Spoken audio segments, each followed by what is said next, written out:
Saturday on that match. Thanks, gentlemen. We're joined by CLG's bot lane, Doublelift and Afromoo. Guys, congrats on the win and pulling ahead into first, if only for an hour before one of the teams in the next match joins you. How does that feel to own it? We've done it a bunch of times before, actually, so we're used to it. A familiar feeling. Is it getting stale, or are you still happy to be in first? Well, it's like every time we're in first, then after an hour or the next day, we lose it. So it's like, oh, well, hopefully we can keep it this time. All right. Now, I want to talk to you a little bit more about a general thing, which is champion select this split compared to last split. For example, in the ban phase here, you guys threw a lot of TSM-specific bans. They're low ban rate champions, 5% on Renekton, 5%, things like that.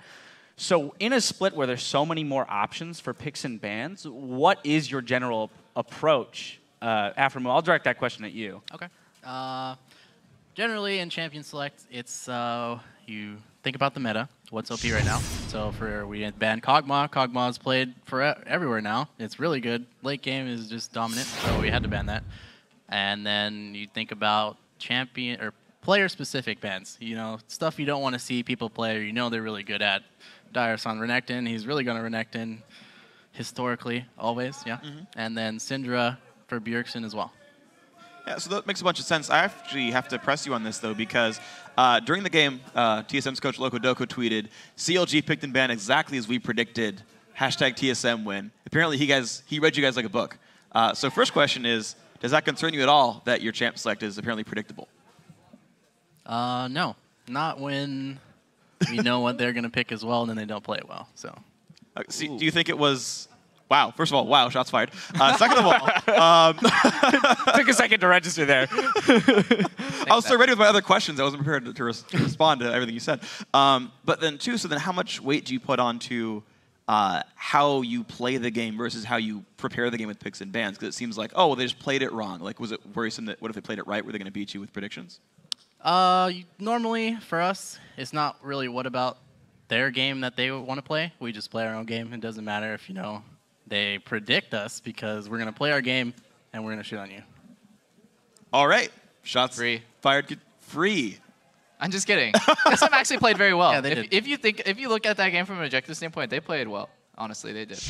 Actually, one further press, actually, for you specifically, since Afro was shooting bullets in the air the whole time. Peter, so apparently you had to ban Kog'Maw. Traditionally, you're really slow at picking up new AD carries. It took you like months for the Lucian hype train. Yeah. Maybe it's going to take you a while for the Kog'Maw hype train. No, I'm already on the Kog'Maw hype train. I think every competitive AD carry right now knows how strong Kog is.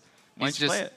Why didn't I play it? Yeah. Well, our strategy was to ban it for various reasons that I don't want to talk about. But I'm sure Turtle plays it, Sneaky plays it, Cop plays it. Pretty much everyone plays it. Actually, the only LCS AD carry I don't see play it much is Cutie Pie. But I'm sure he can play it as well. I mean, everyone knows how to play Kog'Maw, and he's just so strong right now. All right, well, talking about how well TSM played this game, as you said they did, given the fact that we saw Seraph get behind a little bit, there was one successful gank top for him, but following that, he went down on CS. They had a failed counter gank.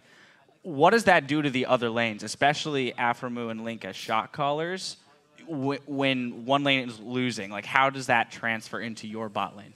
Well, for us, whenever I see 3 people top lane and I know Seraph's getting, just 3-man, and I know the feeling of getting 3-man, I just know we can play super aggressive. And at that exact same time, because TF ported top, it frees up Link to do whatever he wants. And he's like, can I come bottom and can we just kill these guys? And we were like, yeah, we could totally do it. So we just dove them 3v2.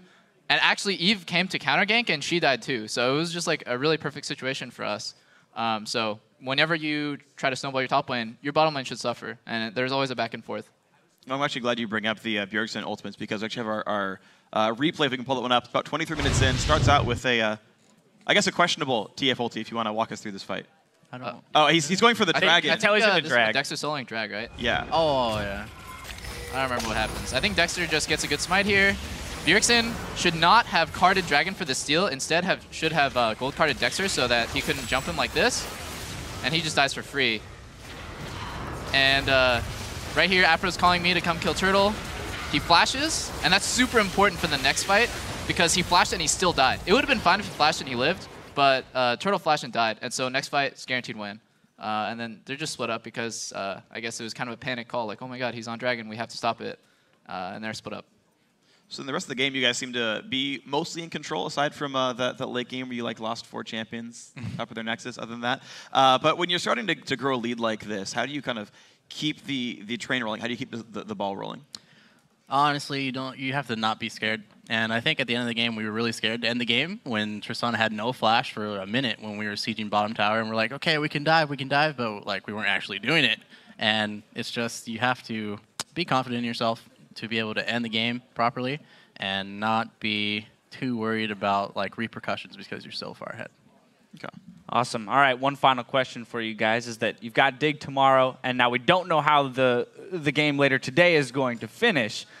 Them being one of the teams that might be contesting you for first place, how important is that game, and what is the preparation that you're going to be doing even through the rest of today for tomorrow's game? Double Lift?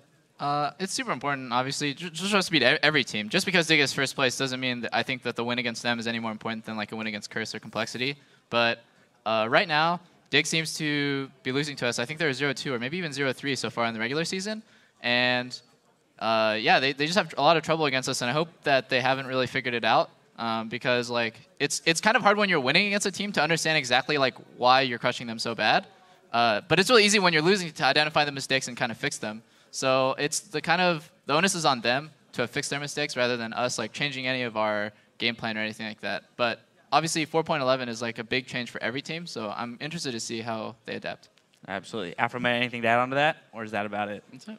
All right. Great. Well, by the way, it is 0-2 against you guys, but best of luck in making it 0-3 tomorrow, and thanks for joining us here on the desk with all of your insight.